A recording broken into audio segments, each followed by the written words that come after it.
Well, he's had a remarkable roller coaster ride over the last 5 years with the Indian cricket team as the coach. Many highs, a few lows before he has finally exited. Joining us now is the former coach of the Indian cricket team, Ravi Shashtri. Appreciate your joining us, Ravi, on this special. If I may ask you at the very outset, at the end of this 5-year term, your biggest achievement as you see it and your biggest regret? No regret whatsoever. Let me start with that. Because when you've had a journey over the last 5 years, the way I have had, the team has had, and when my team has been overachievers, I have absolutely no regrets. But the highest, I mean, has to be Australia. You just cannot take that away. I mean, back-to-back wins in Australia after almost 70 years, something that was unimaginable, makes that extremely special. And of course, leading the series in England. Yeah. You're saying you have no regrets, but there'll be those who will say we just lost the World T20. We haven't won a world title in the last 8 years. Isn't that some kind of a regret? Where did we go wrong? Yeah, it is disappointment, no regrets. It's disappointment that we could have probably, won if not one, maybe two tournaments. But such things happen. In white ball cricket, things can change very quickly. And if you don't start off well, then you could be behind the 8 ball straight away, like it happened in this World Cup. But Rajdeep, let me tell you something. That is silverware. We've got enough silverware, right? I mean, if I have too much of it, then it's a problem polishing it after a few years when I get a little older. But for me, steel is more important. And what we've done with this team is infuse steel. And you can ask anyone around the globe, actually, which is the best team on the park today. They'll say it's the Indian cricket team across formats. I like the way you put it there that, this team has steel.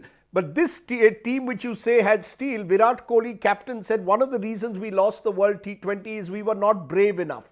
What does that mean? Yes. Do you agree that we were not brave enough against Pakistan and New Zealand? No, I think Pakistan, we got the runs on the board. I won't say, whatever. But against New Zealand, we didn't have the daring. That doesn't mean you don't have steel. I mean, one day steel can't disappear. I'm talking of steel over the last 5-6 years that has made this team one of the great teams that have played the game across all formats. We lack the daring, and that can happen. When you're mentally a little fatigued, it can happen. And when you see the amount of cricket these guys have played and lived in the bubble over the last 6 months, it can happen on the big day like it happened there against New Zealand, where you need that switch on, you need that spark, you need that X factor to kick in, and it doesn't. And this is not an excuse, but it didn't happen that day. So I'll put my hand up and say we lack the daring. We were timid in that game against New Zealand. It's interesting you mentioned the bubble briefly there. Do you believe that being in that bio bubble for the last 6 months virtually has made a big difference? Long tour of England, then the IPL. The team was a little burned down, worn out by the end. Do you believe that being in a bio bubble has an effect on players? Absolutely. No question about it. I mean, some of them have not gone home for 6 months. And last 2 years, if you actually look at it, they've been home for 25 days. That's 24 months. You're home for 25 days if you've played all formats of the game. I mean, they're human. This is not something where you, like I said in the press conference, you just put some fuel up your backside and, you're in overdrive straight away. It doesn't happen. So there's a level of mental fatigue, that can creep in apart from the physical. Even physically, you might be fit. But when mental fatigue creeps in, then the moments like you're talking about in that game against New Zealand, or probably in some portions against Pakistan, that spark is missing. And by the time you wake up, it's too late, like what happened with us. The reason I'm asking you this again, Ravi, is that because there's a worry that the players and the administrations need to get their act together on scheduling. Kapil Dev went to the extent of saying that he worried that people were putting IPL above country. That why have an IPL just before a World Cup? Do you agree? Is there a fear that maybe IPL for some matters more than the country? I won't say that, but because the IPL was cancelled in April, so they had no choice but to put it at this time because that was the only window available. But I don't think that will happen in the future. Kapil's damn right on the scheduling part of it. I agree totally, because it will take its toll.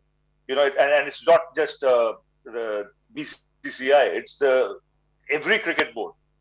Will have to be very careful on scheduling. Don't forget, we play more cricket than any other team in the world. When you add the IPL. So if you look at this World Cup, the teams that are playing in the final, on Sunday, they've hardly played any cricket in the last 6 months. And you can see the difference. I mean, look at Australia, look at New Zealand. They've played hardly any cricket. So they played enough cricket to keep them sharp, but they've got that enough amount of rest as well. At times forced as well. But you're very clear in your mind that a Rohit Sharma values playing for India as much as he does for a Mumbai Indians. Virat Kohli will always value playing for India more than he will for an RCB. That India matters. So, because there's a lot of chat all the time that, players want the money of the IPL and, would rather be fit for the IPL than be fit for India. You're very clear in your mind. You've seen them firsthand that playing for India matters and is valued by each and every one of them. Absolutely. No question about it. Otherwise, you can't have the performances you have over the last 5 years. You just cannot. If your mind is not there on the job you have to do when playing for the country. And which fool would value that more than playing for the country, man? Come on. You're playing for India. You've got the Indian badge on your chest. You're watched by billions across the globe. You're lucky to be one of the 11 in a country of 1.4 billion people representing your country. So, that's all far-fetched. I mean, whoever says all that is, I have no time. How will you respond, though, to those who will say, Ravi, that this T20 World Cup has marked the end of an era? You're exiting as coach after 5 years. Virat is stepping down as T20 captain. Are we seeing the end of this glorious era for Indian cricket? Yes, because I'm out of the dressing room. I'm done and dusted from that. So you would say an era, yes, because like I said at the press conference, this is one of the great teams to have played the game. I mean, there's an era. There's something when you see that kind of consistency across all formats. You may have always wanted to do something more, like you said, ICC tournaments or things. But what they have done is very few teams will have done that in a long time. And this is, if you look at white ball cricket, you've gone to every corner of the globe and beaten sides in their den. Hammered them at times. In red ball cricket, I mean, to win in Australia twice and then to lead England in England and beat West Indies, Sri Lanka. We might not have won in New Zealand or in South Africa, but we ran South Africa very close. But when you look at those kind of performances and the level of consistency, it's unbelievable. I mean, I wouldn't have imagined when I took the job, Rajdeep, I wouldn't have imagined that these guys would even come close to doing what they have done. I would have been far happier even with little less than the close to 70% record they have across all formats of the game. That is winning percentages. So in a way, do you believe that while you're exiting the dressing room, Virat is still the red ball captain, he's still the 50 overs captain as of now? You think he still has much more to offer as a captain, or should he be just allowed to focus on his batting? There is this dilemma that maybe a captain also has a shelf life. He's been captain for 7 years, high pressure job. Is it time for Virat to, in a way, give the baton to someone else and just focus on his batting? I mean, in red ball cricket, India has been the number one team in the world for the last 5 years under his captaincy.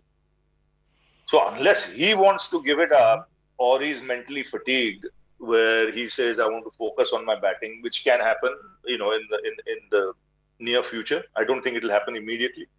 It can happen.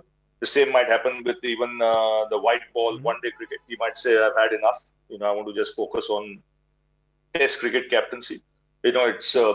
It's his mind and his body that will make him make that decision. And he won't be the first. A lot of players in the past who've had very successful tenures as captain, then given it up to focus on batting for their side. So it's not impossible. Near future with that kind of record, last 5 years you're number one. I mean, if you mentioned regret, I won't say regret. Disappointment was that ICC World Test Championship. I thought we should have put in a better show there.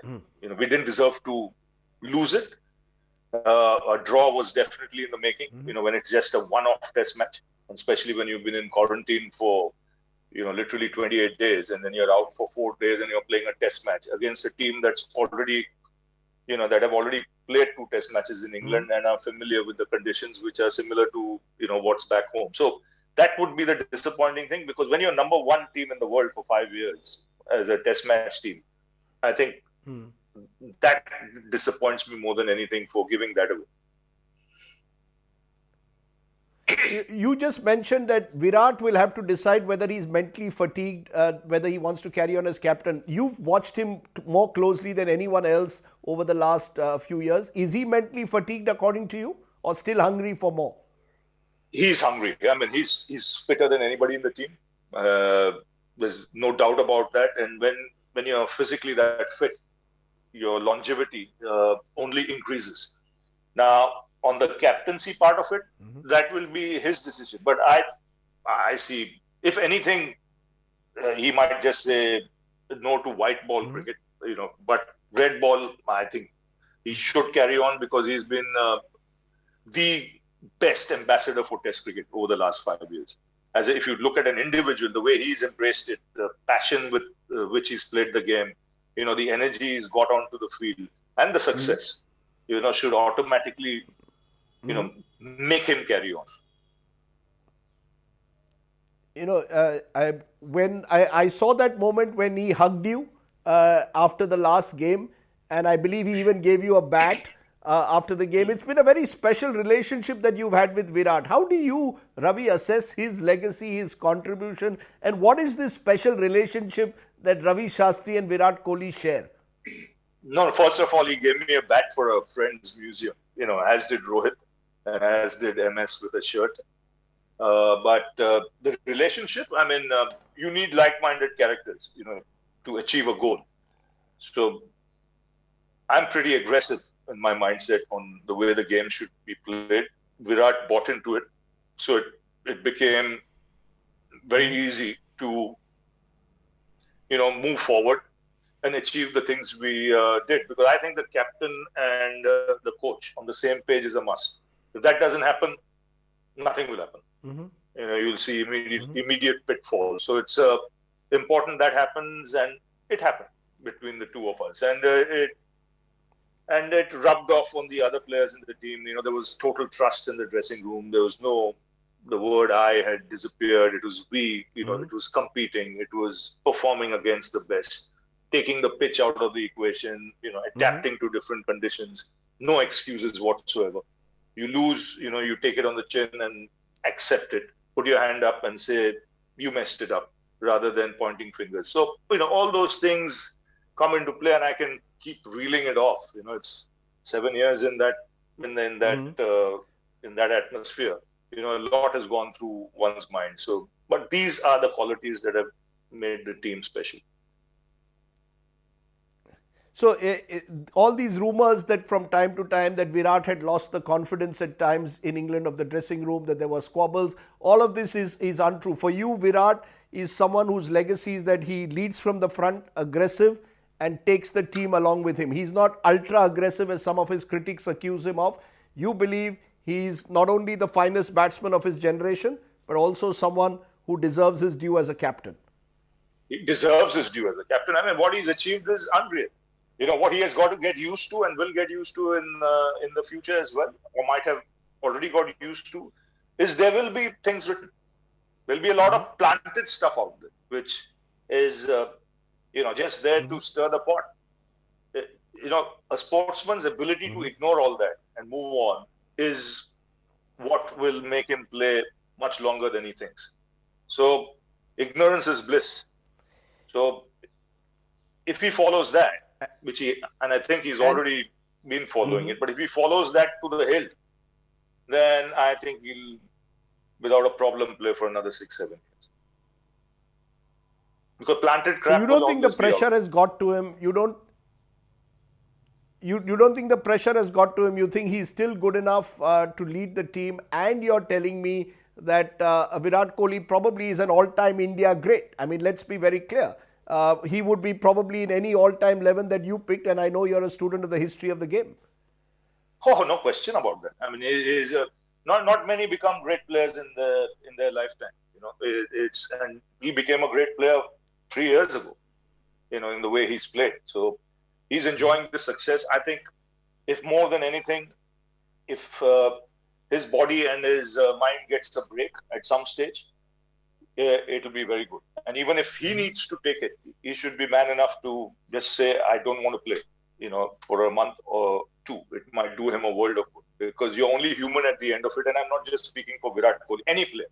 In these COVID times, with quarantine, with the bubble that exists, he should be man enough to say, I want a break. And the board or anyone else should not take any offense to it, because it's natural. Rather than having a total breakdown, it's better if that empathy is shown to that player. You're saying something very important. You're saying whether a Virat Kohli, possibly a Virat Kohli and other players should be allowed now in COVID times to take extended breaks. Yes, absolutely. They're human. You cannot go through this, you don't want what happened to Ben Stokes, because that's just the tip of the iceberg. You'll have a lot of players just fried up mentally, wanting to just go away from the game. You don't want that to happen. But that kind of mindset can set in with the cricket that's being played in these times.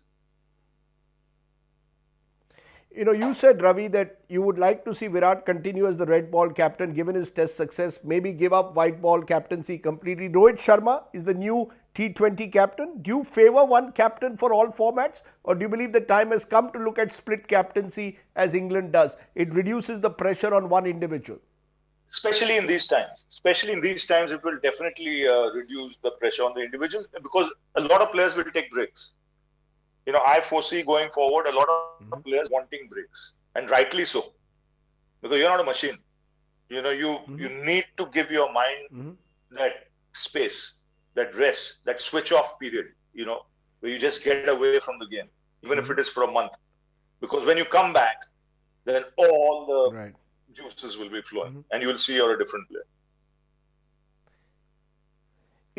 Two contributions of Ravi of yours, which I want to highlight here. One is the number of young players who've come through. KL Rahul, Rishabh Pant, Jasprit Bumrah also, all unique in their own ways. What I saw your speech to some of these young cricketers, both in Australia and in the dressing room after Dubai, virtually sort of constantly motivating them. What sets this young generation apart for you? Is it their sense of fearlessness, the way they play, a Rishabh Pant playing a reverse sweep on a last day pitch? What sets them apart? See, you need youth in the side, because the exuberance of youth is what is needed to strike the right balance. You need experience, you need youth. Youth keeps the experienced guys on their toes, and makes them feel young. The youth are fearless. They'll go out and play the game. So that's the balance which I always strive for. They're young. They don't have baggage. They don't have, the expectations, required of them are not the same as what is expected of the senior players, because they've been around so long. So that balance is needed to make a very good cricket team. So at the back of my mind, I always wanted that. And the other thing that I thought that you did is that you brought in a lot of the, you actively encouraged playing five bowlers, including the fast bowlers. Was that your idea or Virat's idea? And you suddenly had all these fast bowlers, the Bumrahs, the Sirajes, the Shamis, the Umesh Yadav, the Ishant Sharmas. I mean, we have almost as many fast bowlers now as the West Indies in a way had in their pomp. Perhaps not as quick, but certainly as effective almost. Definitely my idea when I took over as coach, and I conveyed that to Virat. He was on the same page. I said, listen, if you want to win in cricket across the globe, across formats, you need to be able to take wickets. In white ball cricket, maybe wickets in the middle overs is as important as wickets at the top. Test match cricket, you've got to take 20. Otherwise, no matter how good a batting side you are, you will not win matches. In fact, you'll lose more in spite of having that extra batting. So we took the aggressive option, the risky option, as many people thought at that stage. But it came through. None bigger than at Melbourne. If you saw that game in Adelaide where we were 36 all out, a lot of teams would have said 36 all out, play that extra batsman. I mean, experts were, I don't read much, but I'm sure the experts in India would have been saying, play 6 batsmen. And we had none of that. We had Pant at 6, Jadeja at 7, and 5 bowlers. Rest is history. Rahul Dravid is taking over from you, Ravi. If you were to give him any words of advice to take this team forward, to take the baton forward, what would it be?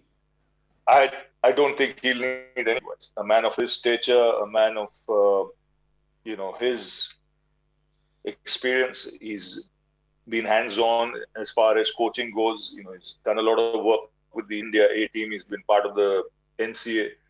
So for him, it's an automatic switch. I think just the right guy to replace me. There's no question about that. And I wish him all the luck. I don't think he needs any advice. He's far too experienced to need advice from anyone. I think he has a mind of his own, and he'll get the job done. He's inherited a great cricket The reason I'm asking you is he's inherited a great cricket team, and you I are think two completely different characters with a kind of experience. Sorry? You are two completely different characters. Rahul Dravid, Ravi Shashtri, two completely different characters. Yeah. Yeah, but the basics will still be the same. The team is the same. So, I see no reason why you need, he'll probably do, as good a job, or probably do an even better job than what I've done. If I were to ask you in conclusion, Ravi, 2 or 3 things you would like to see change in Indian cricket going forward. 2 or 3 things you would like to see so that we win more consistently, especially in the knockout tournaments of the ICC. Because as you said, that's the one big disappointment, that we haven't won a major tournament in 8 years. So 2 or 3 things you'd like to see going ahead, change in Indian cricket? I think more than anything, I would say scheduling, so that, people are alive and fresh for the big events like you mentioned. And a solid selection process. Not that there hasn't been a strong selection process. A strong selection process where, you are looking at the big picture rather than things to be done immediately. If that can be done, it's like the question you asked me, getting youngsters in and things of that sort. You need a selection panel that's on the same page as you. I was very lucky when MSK Prasad was he was the chairman, and his bunch of selectors with him. They did a great job. We were on the same page. You got the right kind of things. There were arguments, not everything where you said yes, they agreed. They had their own opinion as well. But there was a chemistry, and that helped immensely. And that is important, because if that doesn't happen, then you're in trouble. But the fact, Ravi, in a way, is that, what you're saying in a way is you want to see new, we want to see Indian cricket move forward. You grew up in the generation where the West Indies were the dominant team. Then we had Australia at the turn of the century. Do you believe this Indian team, there are enough youngsters to take this team forward in the next 10 years? We will remain the best team in the world, even without Mr. Shashtri as coach and Virat Kohli possibly as captain? Yes, there's enough depth in Indian cricket. Because the culture is culture has been sown in. So it's a question of just driving it forward and getting the right mixture between experience and youth. You have that combination going, you will continue to have a very Mhm. very good team for years to come. Mhm. You know, Ravi, you took over the team amidst controversy. Anil Kumble was removed as the coach.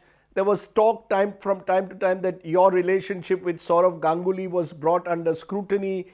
There were question marks over Ravi Shastri at the end. Do you believe, as always, that you proved your critics wrong? Do you want to settle this controversy that keeps emerging about did Ravi Shastri get along with Saurav Ganguly? Was Saurav keen on Ravi as coach? Do you believe all that's in the past? All that in the past, when you have a record close to 70% winnings across formats, I don't have to answer anyone. The facts are out there, the records are out there. At the end of the day, that's what matters, nothing else. I mean, I can say I did this, I did that, but if the score sheet shows that that's not right, that's not true, you can't argue. You just got to shut up and put your tail between the legs and get lost. But in this case, the facts are out there. But So I can walk away from this your dressing room personal as a very equation proud with man. Dada personal equation with Dada is fine now. You know your interpersonal relations have never come in the way of your work. Absolutely not. We are buddies. Not that we play marbles with each other every day, but there's enough mutual respect. In conclusion, what next for Ravi Shastri? Are you going back like a tracer bullet to the com box? There's talk of an IPL coaching assignment. The Ahmedabad franchise apparently is wooing you. I mean, what next for Ravi Shastri? You see, you've attracted always strong emotions, both when you played the game and now. Uh, what next? Five fingers, Rajdip, they're all pointing in different directions. Mm-hmm. And all have somewhere to go. Mm-hmm. Okay, Ravi, your one final question, which is this: you became champion of champions, 1985, 1983 won a World Cup. Kapil Dev once told me that if I had a cricketer with the talent of Sachin Tendulkar and the drive and the mindset of Ravi Shastri, I'd have a perfect cricketer. What for you has been your most gratifying moment over all these years? As coach of the Indian team or as a player winning that World Cup under Kapil Dev and champion of champions in 85 under Gavaskar? Your most gratifying moment at the end of this long career in the sport? I think this tenure of it's given me more job satisfaction than anything else, because when I played the game, I had other 10 players with me. When I did this job, you're just with your coaching staff. And you can't do anything once the boys go out in the middle. So all you can do is create a mindset, which allows the boys to play freely once they're out in the center. So this has been, I'm giving back something. It's entailed a lot of sacrifice. Especially in the last year and a half in this COVID times, which cricket has not seen, since the Second World War. I think and the goodwill. To be honest, let me be honest here, Rajdeep. The goodwill I have received, when I got up in the morning after my last day in the dressing room, I literally had tears in my eyes, because it doesn't happen often with me. But I was overwhelmed with the goodwill from even your staunchest critics.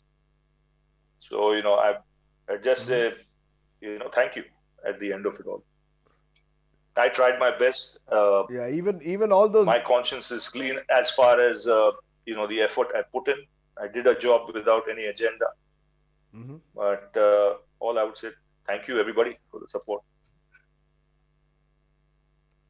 Yeah, even all those guys who perhaps were your critics at the start, you won them over, Ravi, by sheer performance. I want to say this to you, that you said you have 5 fingers. I'm sure each of them somewhere or the other will be involved in cricket, because you've always loved to talk and be around cricket. Sport. Yeah, all 5 in cricket, all 5 around sport. Ravi Shastri, as I said, you've had a remarkable tenure as Indian cricket coach through all those many highs and a few lows. You've done the country proud. So you can have a good rest, Ravi, and Thank you. forget the memes. I'm sure they actually all secretly want to say thank you. No, but I quite enjoyed some of them because that's talent also. When they suddenly make me have a punch and then suddenly it disappears next day. Something else crops up. There are bottles everywhere. It's funny and it's a laugh at my expense. So at least in tough times, you kept people in good humor. You want to invite some of them for a drink? Oh, why not? That they know that the door is open every time. Because they know that. So the door is open in case you want to have a drink with Ravi Shastri. He's got an open bar for you. We'll talk cricket and, of course, plenty more. Ravi Shastri, pleasure talking to you. And as I said, thank you for the memories of the last 5 years. Thank you very much. Thanks, Rajdeep.